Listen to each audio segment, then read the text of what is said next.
音回来，再来看国际方面的消息。10月7日，伦敦街头再度爆发大规模抗议示威活动，要求对气候变化采取行动。大量极端环保主义者封锁伦敦重要的道路和桥梁，造成了严重的交通堵塞。在为期2周的环保人士抗议活动开始之际，伦敦警方已经逮捕了280人。Good soil, my, she showed me heaven, isn't it good, Norwegian word? Well, yet another day of anti-climate change protests, not just here in London, but in cities across the globe, in what's become a coordinated mass campaign for environmental change. Extinction Rebellion is the grassroots campaign group that's inspiring so many to turn out onto the streets, calling for a climate emergency to be declared, for greenhouse gas emissions to be brought to net zero by 2025, and for citizens' assemblies to be formed to consult on environmental policy. Supporters, and you can see there are many of them, young and old, insist that action through peaceful resistance is essential and the only way that they can get their message of global survival across. Take a listen to some of the passionate voices in this crowd. We're part of this protest because we want the government to take us and this situation more seriously than they are doing. Now it's time for government to really step up and put in place real-time legislative measures that not only will combat the climate crisis, but will prepare us for when disaster strikes. We know our generation are responsible for this emergency, and we're not going to be here to see what happens eventually. So we just have to do everything we can while we're still here to protect our grandchildren and our great-grandchildren. All right, well, the Extinction Rebellion movement only began last year, but it's already spread in popularity around the world. The planned 2 weeks of protests here in London are being repeated elsewhere, in Sydney, New York, Madrid, Berlin, Toronto, just a few of the cities where, as I say, similar protests like this one are being staged.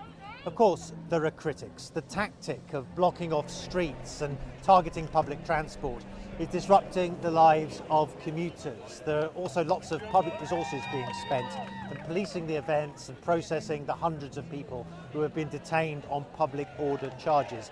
There's also debate about what impact this kind of protest will really have on government policy.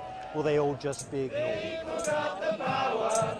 What many of these protesters say is that the stakes are far too high to worry about the inconvenience their demonstrations cause. The inconvenience of continued change in the global climate, they say, would be immeasurably greater. Matthew Chance, CNN in central London. 厄瓜多尔总统莫雷诺10月1日宣布系列经济改革措施，取消13亿美元的燃油补贴，并开放燃油价格。厄瓜多尔交通运输业者已经连续多日举行抗议，抗议演变成骚乱，抗议者与警察发生冲突，数百人被拘留。厄瓜多尔创造机会运动议员卡斯塔格内10月8日对卫星通讯社称，因在基多和该国其他城市爆发的大规模抗议活动，该国会已决定暂停活动。厄瓜多尔总统莫雷诺10月1日宣布系列经济改革措施，取消13亿美元的燃油补贴，并开放燃油价格。厄瓜多尔交通运输业者已经连续多日举行抗议，抗议演变成骚乱，抗议者与警察发生冲突，数百人被拘留。厄瓜多尔创造机会运动议员卡斯塔格内10月8日对卫星通讯社称，因在基多和该国其他城市爆发的大规模抗议活动，该国会已决定暂停活动。休斯顿火箭队总经理莫雷10月5日在推特发文，为自由而战，和香港站在一起。这条信息在中国引发愤怒。10月8日，中国央视体育频道和腾讯体育先后宣布立刻暂停 NBA 季前赛、中国赛转播安排。这意味着 NBA 在中国的电视转播和网络转播全部暂停。NBA 联盟主席肖华10月8日在东京表示，NBA 无权监管球员、雇员和球队老板的言论，他还说，面对中国的愤怒 ，NBA 不愿妥协，支持成员表达意见的权利，继续在中国引发愤怒情绪。We are not apologizing for Daryl exercising his freedom of expression. NBA Commissioner Adam Silver standing behind Houston Rockets general manager Daryl Morey after growing backlash over the league's handling of a tweet Morey posted in support of Hong Kong protesters. The long-held values of the NBA are to support freedom of expression, and certainly freedom of expression by members of the NBA community. I don't think it's inconsistent on one hand to be sympathetic to them and at the same time stand by our principles. Silver stressing this is not about money and that he is not willing to jeopardize the league's values. I understand that there are consequences from that exercise of in essence, his freedom of speech. And we will have to live with those consequences.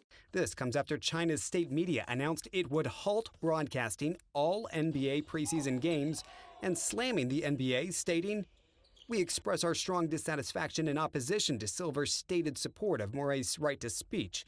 We believe any remarks that challenge national sovereignty and social stability do not belong to the category of free speech." Morey's tweet set off a firestorm in China after he tweeted his support for Hong Kong protesters. China demanded a clarification of the tweet, which has since been deleted, and the NBA responded by calling the post regrettable. The Chinese government responding to the NBA, saying it's not going to work if you have exchanges in cooperation with China but don't understand Chinese public opinion. Many U.S. politicians on both sides of the aisle slammed the NBA's response. Republican Senator Josh Hawley writing a scathing letter to Silver, accusing the league of putting potential profits in China over human rights, later tweeting that the NBA should apologize for groveling to Chinese Communist Party and cancel all exhibition games until the situation in Hong Kong is resolved peacefully. They should understand that if they yield one time, then the pressure will be greater. And it is very typical for the Chinese authorities to ask more and more. The creators of South Park, Matt Stone and Trey Parker, hitting back in South Park fashion after the Chinese government scrubbed this episode of South Park from the internet Monday. Anybody who would betray their ideals just to make money in China isn't worth a lick of spit.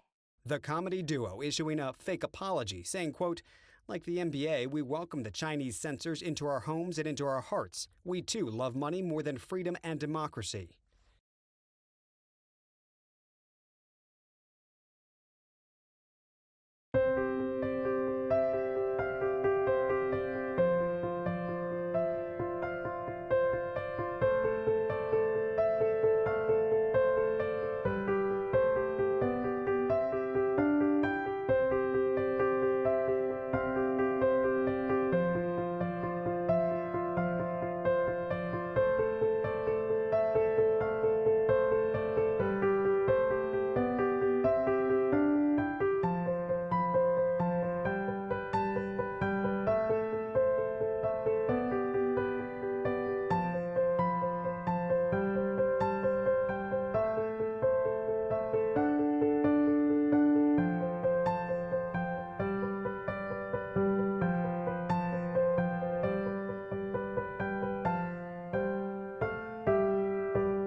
以上就是今天的汉天新闻，感谢您的收看，我们下次再见。